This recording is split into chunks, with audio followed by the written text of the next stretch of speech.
Hey, good morning, good afternoon, rather everybody. Video 44 coming at you in another video. All right, so I got basketball on my mind. I'm winging it. I don't know what I'm gonna say as usual, but I'm pretty sure it'll come out all right. So basically, as I told you guys earlier today, I'm kind of upset at the Charlotte Hornets because I look at doing homework on my basketball team, playing them tonight, and I realize they're playing every guard but the guys that they drafted. I don't like that at all because half of those guys I could use myself on my team, the Lakers. Guys like Amari Bailey, we need two-way players who can steal a ball and go back down the other side and get a shot going. He's a good player that can do that. Why isn't he developing with us? I look at James Bouknight, one of my favorite young players that doesn't get mentioned very often because he's had some behavioral issues and stuff like that, but I know he's an automatic bucket. He ain't getting no playing time over there. I look at a guy like Nick Smith, somebody who had a knee injury who otherwise probably would have been a lottery pick if that knee injury didn't set back his draft status. Had about 19 points in the game a couple of days ago. And I look up, he ain't getting no minutes regularly, consistently. I understand a lot of people believe you don't want to play guards out the gate because it can be a bad thing. Young players particularly, doesn't matter what position they play. If they're rookies, they're probably not ready. Their body's not ready for the 82-game schedule, blah, blah, blah, yakety smackety. I don't believe in none of that. Why? Because you guys been playing AAU ball. This is the era of AAU ball. This is the era of NBA 2K. This ain't what it used to be. And because I believe in human evolution, I think that young players are likely to be better than some of these guys that have been running around for 10 years any damn way, just off the strength of that science. So for me, it's like, nah, play the new and improved guys out the gate. Because a lot of them could produce out the gate. If you look at some of the rookies around the league, some of them are producing out the gate. And the difference between them and the guys that are not being used is nothing other than the opportunities given. So if I'm looking at good rookies like Jaime Hawkes balling out the gate, I'm looking at guys, and then I look over at another guy like Nick Smith, who if he was in Miami would be getting all those minutes, likely balling out the gate. It's like, well, then I look at these teams that ain't playing their rookies and I say, the rookies ain't the problem. You are. And your philosophy about not playing rookies. So that's my attitude. I think the Charlotte Hornets have three players that they need to be playing out the gate. And because they play for the damn Hornets, they ain't playing out the gate. They sitting on the bench. And so that's a problem for me. I don't like that. I have a real problem with it, and I'm glad I'm able to use my voice to try to bring a different perspective than what is being seen out there in regards to players not playing out the gate. I don't like it. I don't like it. I'm looking at guys on that team like Ish Smith who've been in the league 106 years, play for 106 teams, bro. Why is he getting more minutes than players that need to develop? Was my attitude this morning when discussing the Charlotte Hornets. I'm not against Ish Smith. He's serviceable. But if he was that damn great, he wouldn't be traded every 3 weeks. Why is he getting more minutes? I look at a guy like Alec Burks in Detroit. Y'all done heard me talk about Detroit a lot lately because Detroit is setting the record for ineptitude. 27-game losing streak. Why are they playing Alec Burks when they need Sasser to be on the floor? Why did they sign Monte Morris, who ain't played a single game for them this year, by the way, with an injury? Why was he signed when you know you got Ivy to develop, Sasser to develop, Cunningham, who's going to get most of the minutes at the guard position? Why do you even have these dudes? Because somebody has a philosophy that vets help them win. So they pick up any old role-playing vet that's been around for a million years, ain't never scored more than 8 points a game. They got him out there running around instead of the guys who you drafted to be stars. Not because these dudes are proven to not be ready, but because you have a philosophy that all rookies are not ready. So therefore you just don't play them. I mean, man, get these people out of here who think this way. They're the problem. They're the problem. Not the players, but the fact that they're not giving these players opportunities because they want to play the other guys who've already proven themselves to be average in a lot of cases, or below average even in a lot of cases. So that's my attitude. I hate the philosophy around the league that vets who are role-playing vets should still be running around in the league when there's young players who could potentially be stars someday, would obviously be better role players off the strength of their talent, than some of these dudes, but they still got to keep signing these guys. Still got to keep playing these dudes 20 minutes a game for them to go out there and get cooked by superstars of whom these young players need to be going up against so they can develop to be who it is that those superstars are, for which a lot of them have the upside to do, but never get those opportunities because of GMs that do that. So, or whether coaches or whoever's decision it is to not let these guys get these opportunities right away. It's all about where you get drafted and opportunities you get in a lot of cases. And some guys don't play well. Some guys aren't ready. We've had the opinion about certain players who prove themselves not to be ready. And if they prove themselves to not be ready, then sit them back down. I don't have no problem with that. You know, if they prove to just not have it, then they don't have it. That's how we discover guys suck, by giving them opportunities and improving themselves to suck. But if you don't give a guy an opportunity, you can kill his confidence and then force him into being somebody who sucks that way. As he got drafted to your team and you don't believe in playing him. So now he ends up like a guy like Knox, who just loses focus and then waltzes into role-playing status just off the strength of that. When he was drafted to be something like a Carmelo Anthony or something like that. But he ain't never going to be that because he gets used to being a role player. He believes himself to be a role player. And then he starts doing just regular role player stuff over the years and make it so that solidifies who he ends up becoming as an upside, when that was never his upside. His upside was to be a star. And if he was drafted to be a star and given opportunities to be coerced into being a star, maybe it would have been likely he would at least reach his highest potential, as opposed to whatever lower level potential that you pegged him as when giving him only 15 minutes a game in like year 2 after not playing him at all in year 1. And I think about the historic ramifications of it. I'm a Kobe Bryant fan. Kobe was stuck in some garbage like that his rookie season, but a dumb coach didn't want to play him at all in his rookie season. He was better than the guards on the team. Got him coming off the bench, starting the All-Star game, but coming off the bench. Type stuff like, no, man. This is why I have a problem with that, because I grew up on Kobe. I knew Kobe was better than half of them damn guards we had, but the coach didn't believe that because you got to play the vets. And so Kobe Bryant never got an opportunity to win Rookie of the Year. Not to say he probably would have won it anyway, because Allen Iverson was out the gate playing like a madman. But what if Allen Iverson wasn't given an opportunity to play out the gate? What if he was drafted to a team where he had to play behind some vets and the coach didn't believe in him? So, like, who knows who these players that we know grew up to be great ultimately would have became if they didn't get those opportunities out the gate. So that's where I lend my voice, man. I've had this conversation for years. This ain't new content for nobody. Y'all heard me complain about this. But I ain't seeing the changes I'm looking to see. I'm not seeing it. I'm still sitting players, man. And then it's easy to say, well, of course, Jaime Hawkins should have been the 4th overall pick because he's the 4th overall best rookie. No, he's not. He's just getting the 4th best opportunity. That's it. He ain't the 4th best overall rookie in theory. He may be. I mean, I'm not saying he's not necessarily, but I'm just saying, like, you can give any rookie that opportunity. I was watching the Brooklyn Nets a few games ago. Noah Clowney scored his first points in yesterday's game, or the day before yesterday's game, against the Detroit Pistons. Why the hell wasn't Noah Clowney playing? Well, why wasn't he playing? You know what I'm saying? Maybe he wasn't ready. Maybe he was. But the point is, he's scoring his first points at game 30? When your team 500? Are you kidding me? And I know Nicholas Claxton been missing games. De'Ron Sharp is there. Yes, De'Ron Sharp is cold. I like De'Ron Sharp. And the reason why he's playing now is because they made him sit for 4 years. So that's what ends up happening there. You end up having the philosophy of sitting players. They earn their way into finally playing after 4 years of you sitting them. And then you draft some newer guys who probably a little better than them, but they got to play behind them because you've made these guys wait this long. So I'm looking at a guy like McGowan for some reason, whatever his name is over in Charlotte. He's a starting shooting guard in Charlotte. Why the hell is he playing over guards like Amari Bailey and Nick Smith?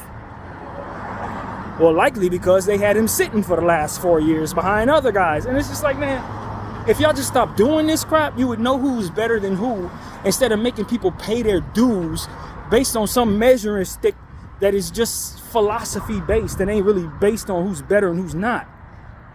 making guys wait 4 and 5 years to play, and you draft a guy in the 6th overall and got him playing behind a guy that you drafted in the 2nd round, just to keep up with your philosophy of making people wait. Not on themselves, just wait till you reach that magical line where you realize they should be ready to be pros. Whatever that magical line they have in their heads about when a guy should be ready or not. Stupid philosophy that should not be duplicated anywhere, ever, in my opinion.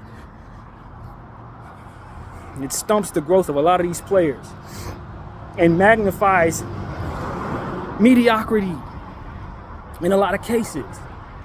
It magnifies mediocrity. And so that's my attitude about it. I'm sick of it. I'm overly sick of it. I don't want to see it anymore. Straight up, if I drafted a guy 5th overall, then damn it, he should probably be either in my starting lineup or one of the first guys off the bench. And if he proves himself to be somebody I shouldn't have drafted that high, then we could scoot him back down the depth chart and make him someone that we prioritize and develop.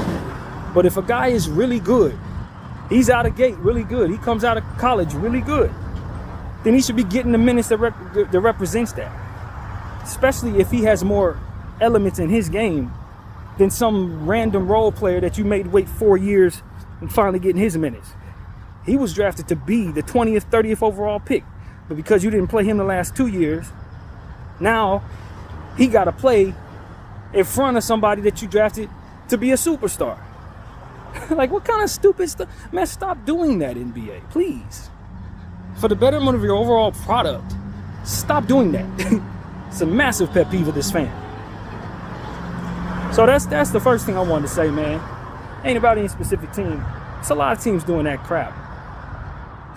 and they prioritize developing role players because of it, over guys that should be stars.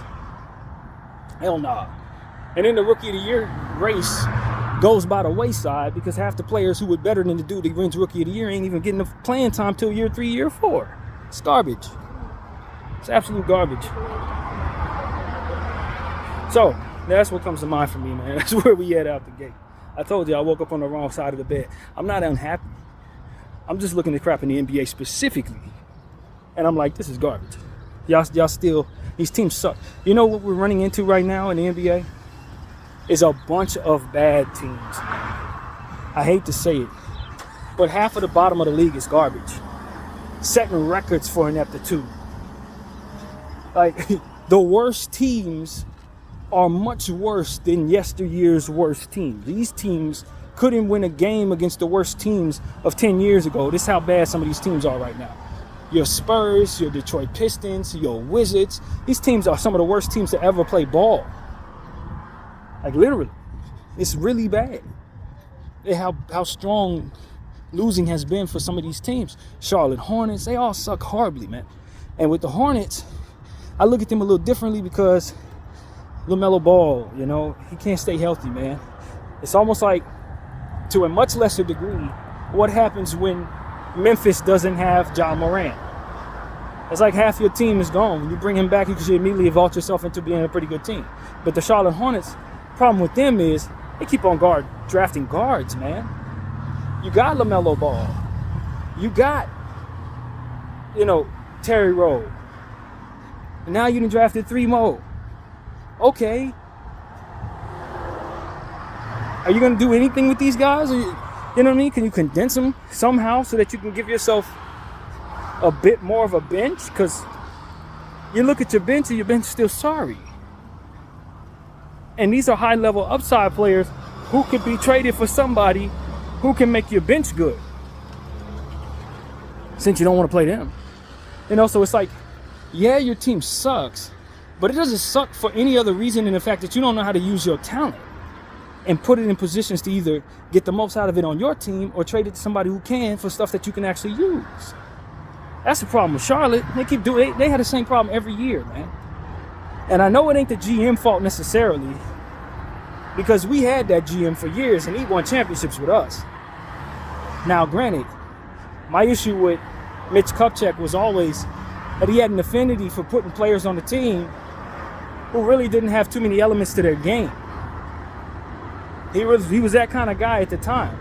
He gonna give me some random dude in the first round, into the first round, that can only shoot the ball and pass up on a dude who could do a bunch of stuff. That was my issue with him. I didn't feel like he evaluated role-playing talent very well.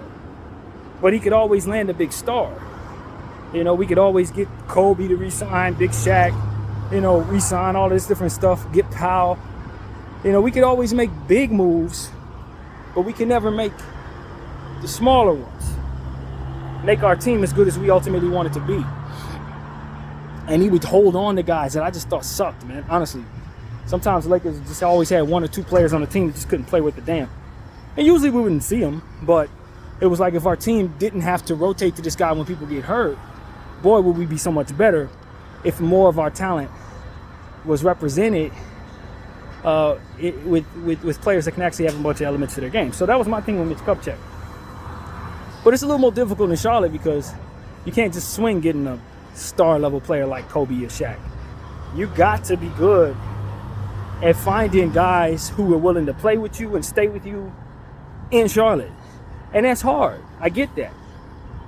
But at the same time, it's like when you do get players that can really ball and you're not using them or developing them up to their highest point, and you just let them sit on your bench behind a bad contract like Terry Rozier and Gordon Hayward, then how are you supposed to ever get the most of what it is that you bring in?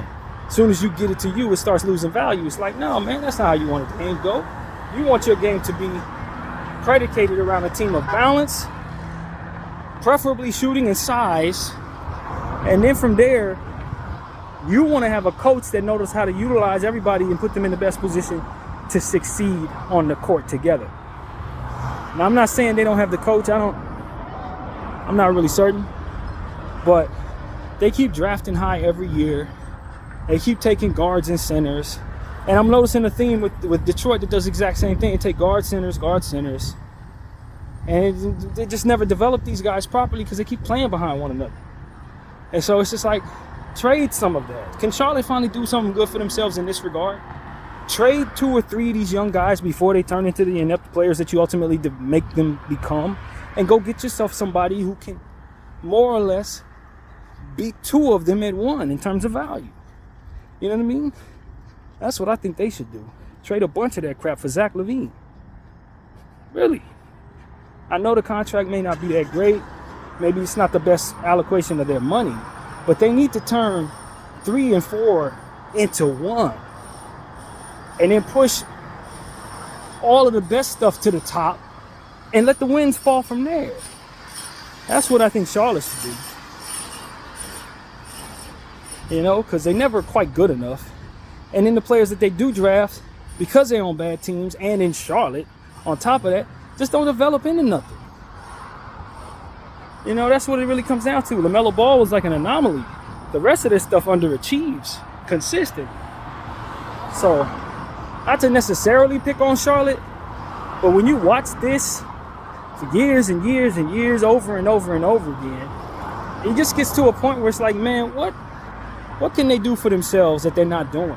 Well, for one, don't sign anybody to any Terry Rozier-like or Gordon Hayward contracts, man.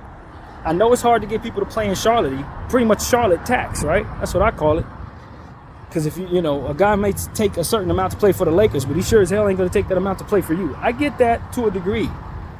But that's the guy I'm passing on. Because as you can see, when you see it trickle down to what it is, your team ain't getting no better, even though those dudes are there. They ain't got no better. They would have did better staying cost effective. Losing the same games. You know what I'm saying? Seriously. And so that's my thing with them. Stop signing people, these stupid contracts. Terry Rozier, Gordon Hayward's contract should have never been signed, man. Should never sign them damn things. Especially if you're going to end up being a middle-of-the-pack team and can't make the playoffs any damn way. 100% of the time. Looking back on that, it just shouldn't have been done. And so these are things that I'm looking at in regards to Charlotte specifically. Man, I think, you know, we'll get a better look at the Charlotte Hornets tonight. I like some of the things that they've done in the draft. I just don't like how they haven't used it very much.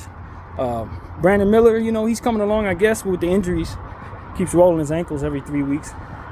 You know, he can't never really keep on the floor to be who it is he needs to be. That's just frustrating for him. Mark Williams, nice, really nice center. Has some serious upside, but also keep rolling ankles, stuff like that. You know, the Miles Bridges thing set him back, but set him back to what?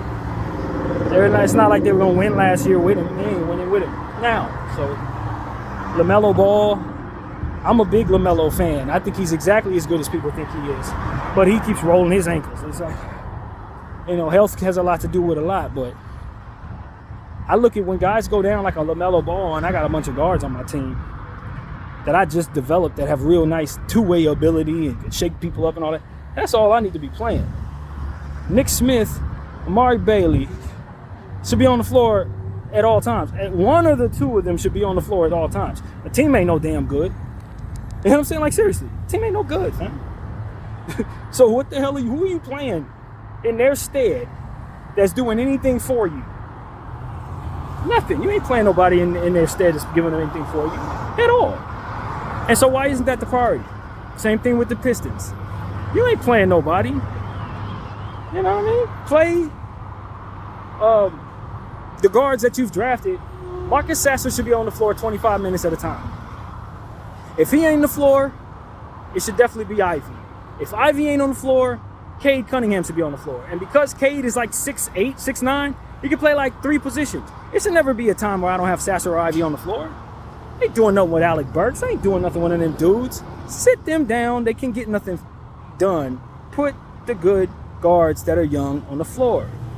They're only going to get better if you play them. It's the same thing I say about Max Christie for the Lakers. It's only going to get better if you play him. You're going to have him have a bad game and then not see him for like 4 games. But you think you're going to get better, Darvin? It's just silly philosophies, dude. And then they end up losing the games they don't do this in. All the games he ain't played Max Christie. You notice we ain't winning none of them damn games? Like, their philosophies turn into the ineptitude that the philosophies that they have ultimately provide them. It don't look good on paper, and it don't turn out to be nothing. And so at some point in time, somebody needs to be honest about these type of things and tell them the truth. Like, yo, these vets ain't doing nothing for you. These role players, that's all they are. You drafted homie to be a really leading guard, at the very least somebody who can do more than the dudes you got. Those are the people you need to be playing the most because they had the most talent.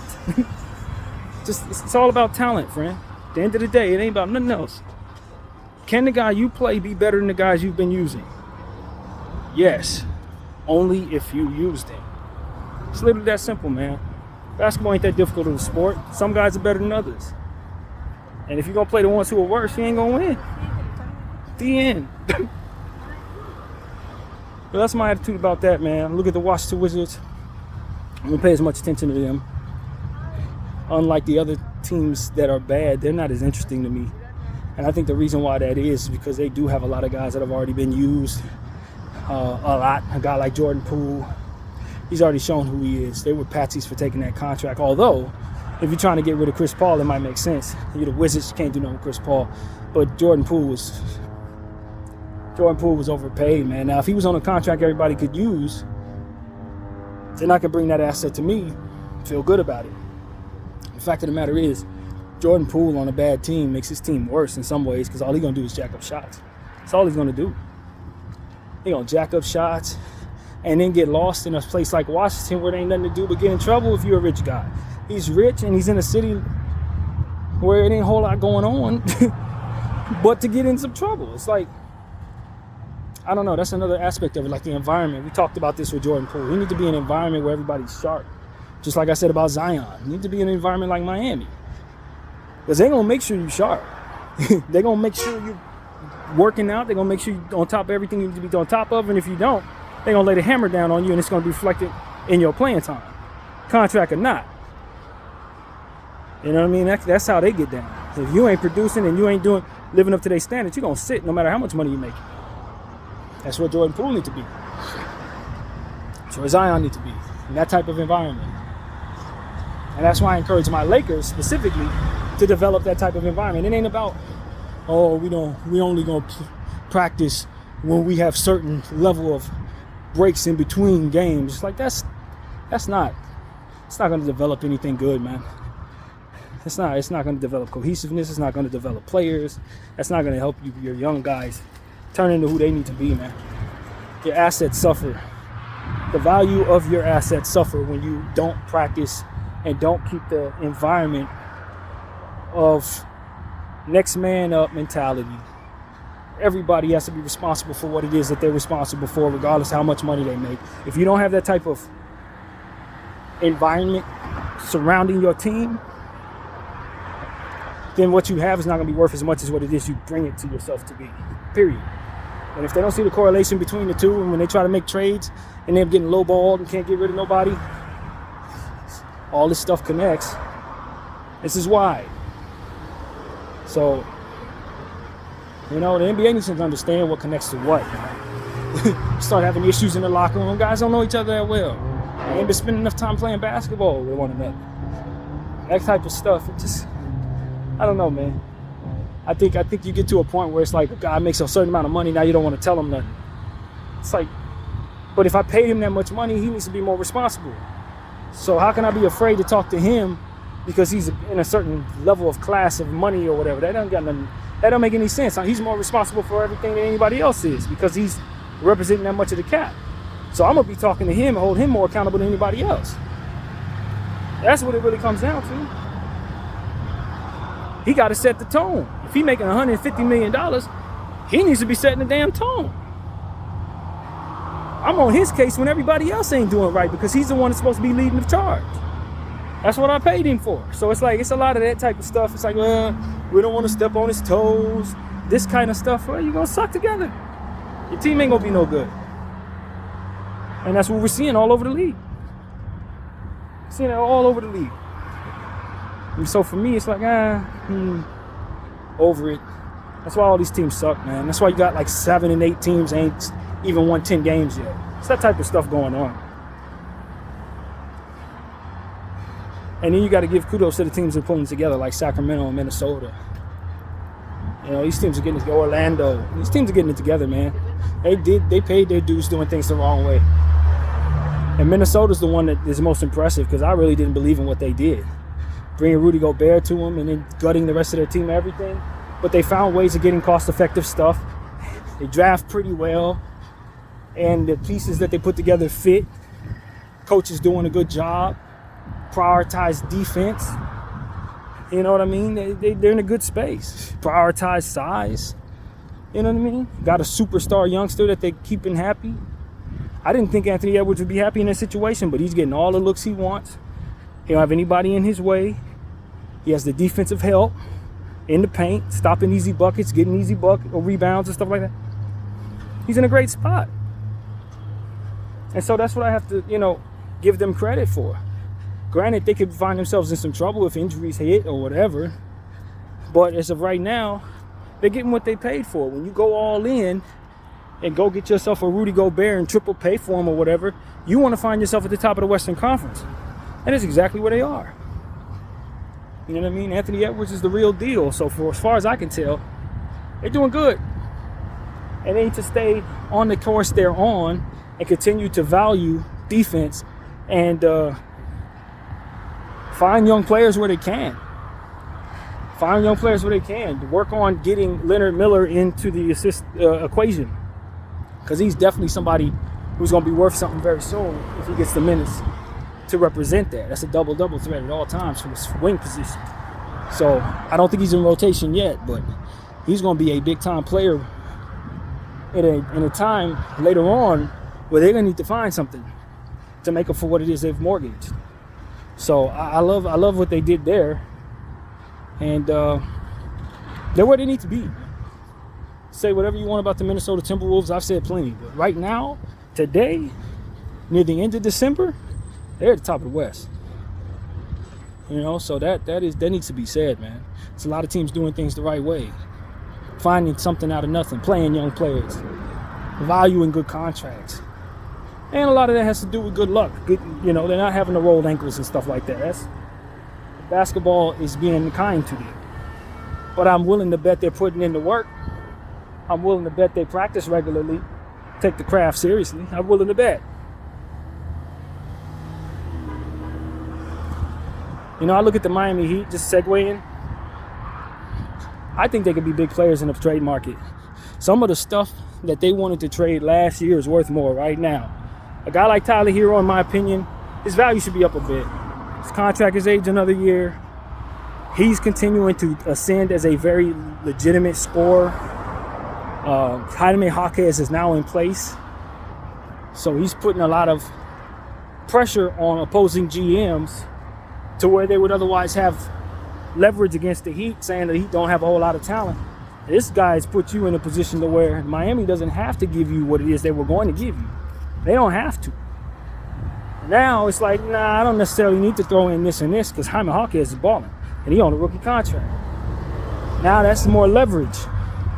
You know what I mean, for Miami to make moves and otherwise not have to throw in garbage just to get better. So you gotta love that when you see teams draft a guy in the back of the first round, or near the back of the first round, and he turns into something. Just like the Golden State Warriors, I said about their 2 picks. They struck it out the park with both of those picks. Getting Podziemski, getting Jackson Davis. Struck it out the park, man. Meanwhile, other teams, they barely utilizing the players that they got earlier. So they can't be worth a damn right now. They don't provide leverage to their books because they don't want to use these guys. This is what we're talking about. You know, I look at a guy like Kobe Buffkin. Look how well he played in the Junior League a couple of days ago. I told y'all, I've said this more than once in the last several videos. He's a leading guy. He's a leading guy. He's a guy who, if you would have gave him minutes out the gates, I'm not sure he wouldn't be one of the Rookie of the Year. They never gave him the chance because first of all, they have a bunch of leading guards already. DeJounte Murray, Trae Young, Bogey. You're not going to be able to find minutes for him anyway. He could be the best rookie in the league. Nobody ever know because you ain't never going to see him. And as a result, if for some reason they wanted to trade him, you know what he's worth? Nothing. And whose fault is that?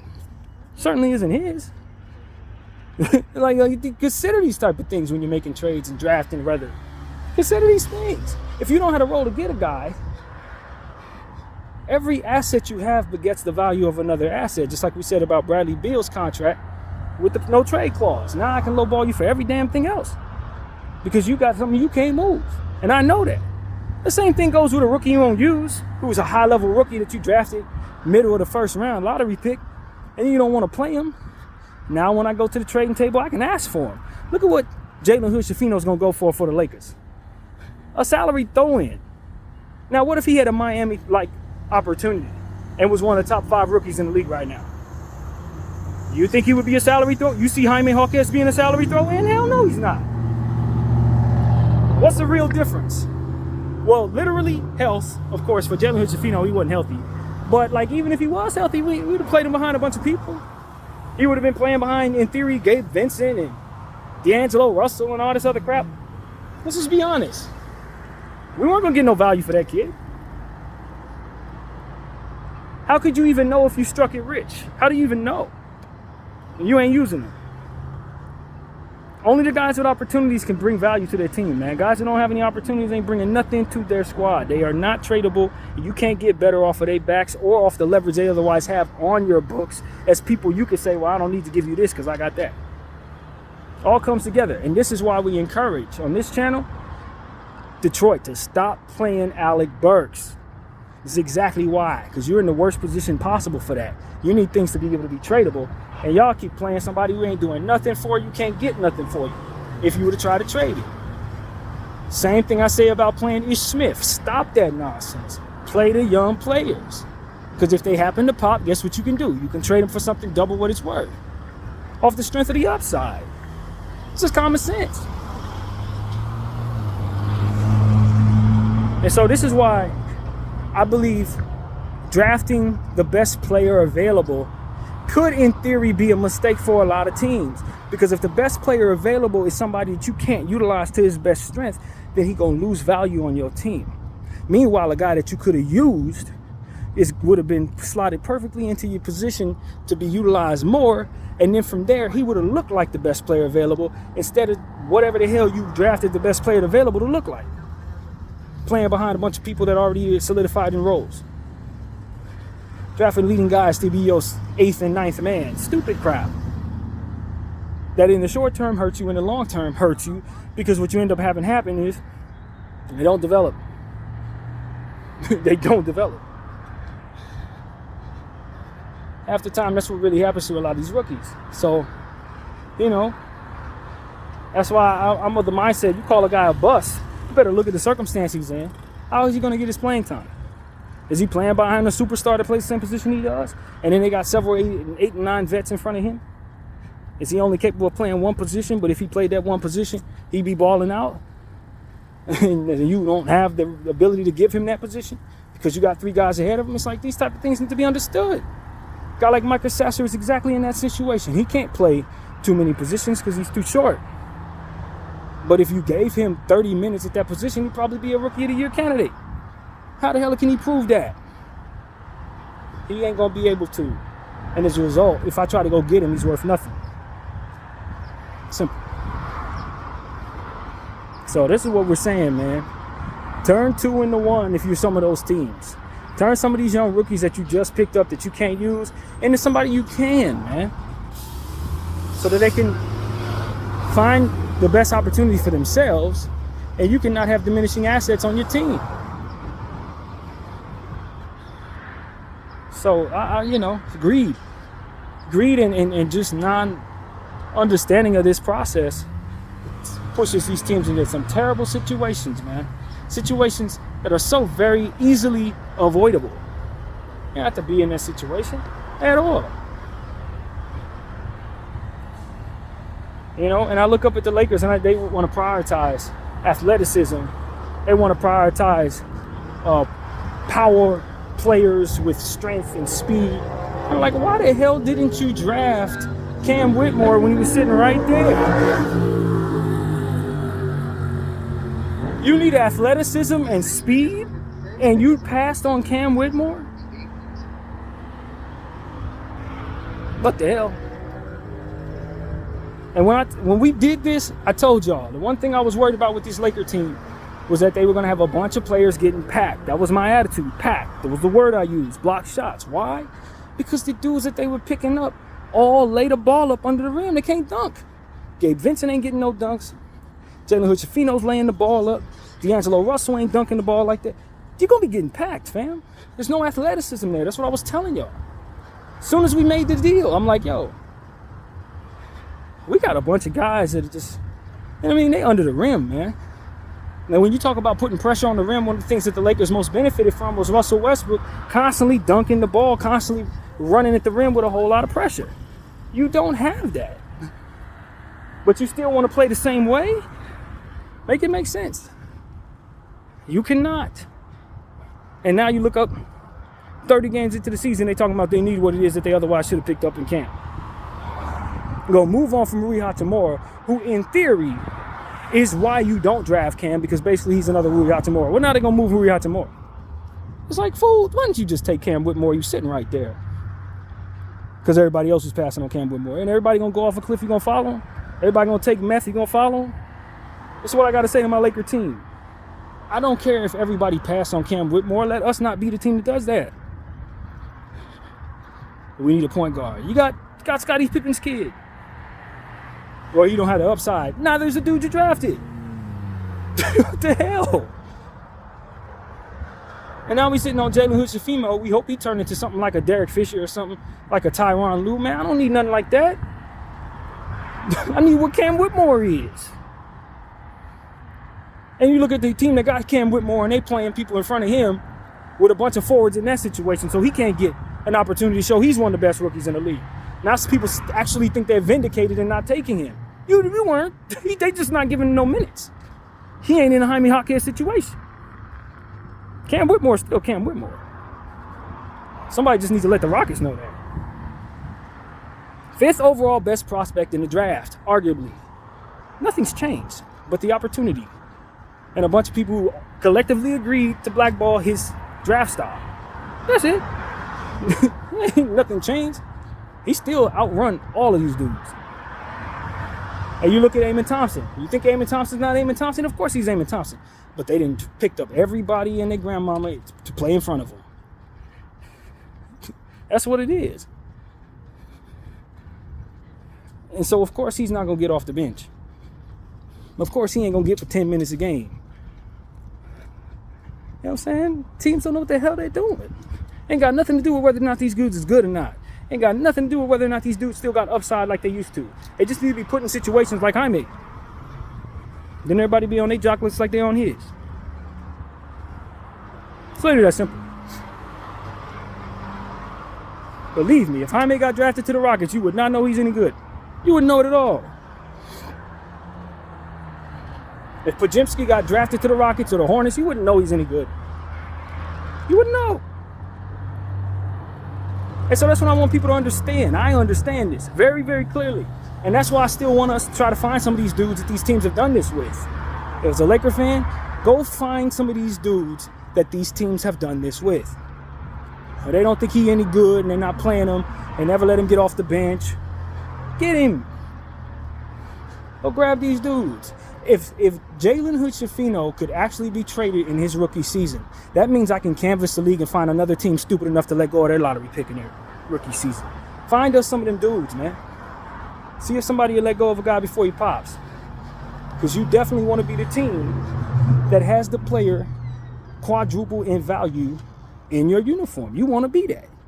But if you're constantly playing role players, been in the league for 8 years, ain't average but 5 points, getting blown by every play, of course you ain't gonna never know what you have in these guys.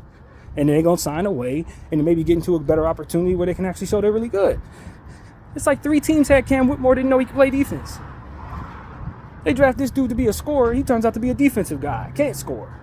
Misevaluated by everybody and their grandmama. Been in the league for 5 years, nobody knew what he could do. The hell? It took him getting in our situation with an opportunity to find out he cannot score, but he can defend. That is not who they told us he was on draft night. Like, type of stuff I'm talking about.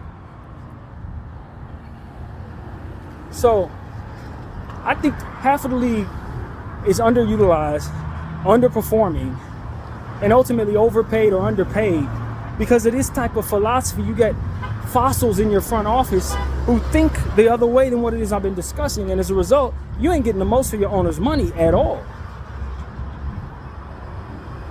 Owner forking up $200, $300, $400 million in freaking role players and semi-stars. Meanwhile, he got real talent on his bench that he ain't even utilizing, who could fill the roles that he think he need to find by trading away some of these guys to get that. More expensive though. It's a stupidity, man. I need athleticism. You got a guard on your bench who can jump out the gym right now. You ain't using him? Yeah, but I need a solidified guy. Why? Because he can perform better, or because you can justify your job more so by having him on the team because he's proven? That's all it is. GM's like, oh, I can't bring this young guy in because if he doesn't work out, I get fired. No, you gonna get fired if people are looking at things the way I am for signing that dude who ain't never proven himself to be no better than okay. That's what's gonna get you fired. Because when he goes out there and performs, you know what he's gonna be? Okay. You know what's gonna make our team? Not good. Sick of it, yo. Don't tell the truth about it. So just like I said 2 years ago, 3 years ago, the same type of conversation. I want my teams to be better. Not just my Lakers, but the entire league. Y'all have got to start understanding what helps yourself. So people ain't sitting up in your stands with 27-game losing streaks screaming, sell the team. Ain't nothing wrong with the owner. He just hired people who don't know what the hell they're doing, who have old philosophies that didn't work for old times. If them philosophies didn't work then, they damn sure ain't gonna work now.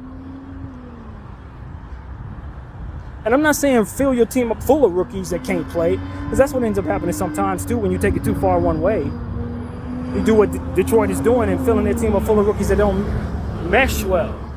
But part of the reason why they don't mesh well is because they were double downing on the same stuff over and over again, and then allowing key roles to be played by players who are afterthoughts. Of course your team ain't gonna be no good. You got like 7 first-round centers. and your small forward position is a role-playing guy who was taken in the back of the second round. Never developed to be much better than that. He should be like 4th string somewhere. And you got 2 starting lottery centers? And you wonder why your team sucks. Video 44. I thank y'all for watching. I'm out.